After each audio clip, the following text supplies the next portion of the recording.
The Champions League has adopted a new format for this season. Instead of the traditional 8 groups of 4, we've now got 36 teams, all playing 8 games in one big league. But how does it work? And will it be any better than the old format? So they're still split into 4 pots, but 9 instead of 8 teams in each pot. Every team will play 1 home and 1 away game against a team from each pot, but they won't play the same team twice. And they won't meet anyone from the same country, at least not in the league phase. The matches are drawn out at random. That happened yesterday, and I'll go over that shortly. But at the end of the 8-game league phase, the top 8 sides will advance to the last 16. There's no route into the Europa League anymore. The teams ranked 9th to 24th will be involved in a 2-legged playoff match to decide who advances to the last 16. And from there, it's back to the last 16 that we're used to, and quarterfinals, and so on. To me, this new league phase looks like it could be a bit of a mess, but I have to admit it has thrown up some pretty appealing games so far. For example, we've got a repeat of last year's final at the Bernabeu. Real Madrid have been drawn at home to Dortmund. Not sure when yet, as UEFA still have to release the official fixtures. We just know Real will be at home. And their away tie against the other Pot 1 team is against Liverpool at Anfield. When you put it like this, I'm all for the new format. Manchester City play Inter Milan at home in a repeat of the 2023 final, while they'll play PSG away. And Bayern Munich's fixtures against the other Pot 1 sides are PSG at home and Barcelona away. Even looking into Pots 2 and 3, we've got some interesting matchups. Liverpool against Leverkusen, PSG against Atletico.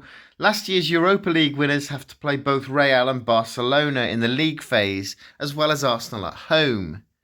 And Aston Villa, back in the Champions League for the first time in 42 years, welcome Bayern Munich, Juventus and Celtic to Villa Park. So who really would have a problem with this new format? Well, me for one. It just feels really imbalanced, and the old format worked brilliantly.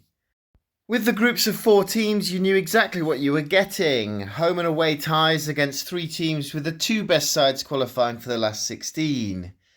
This time around, you'll see a lot of teams having to rely on a load of different scenarios happening around them, particularly when you're stuck in the middle of the table.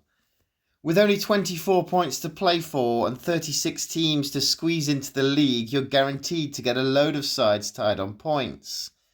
Now, obviously, the best teams will be the best teams. Real Madrid and Man City, for example, will probably end up with a maximum points total or near maximum. But what happens if, say, 18th all the way down to 27th are tied? It could be a mess.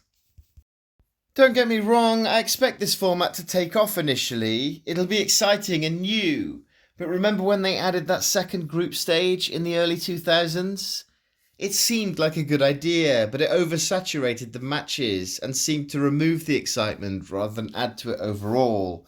I have a feeling this format will last a few years before they revert back to the old format, or at least expand it to 12 groups of 4, for example. We will see. I intend to give it a chance, but I'm not convinced by it so far. Maybe I just don't like change. But I can't wait to play all those games on FC25 when it comes out next month. I'm going to be predicting the Champions League as well as ranking each English team's chances over the next few days. But what are your thoughts on the new format? Let me know in the comments.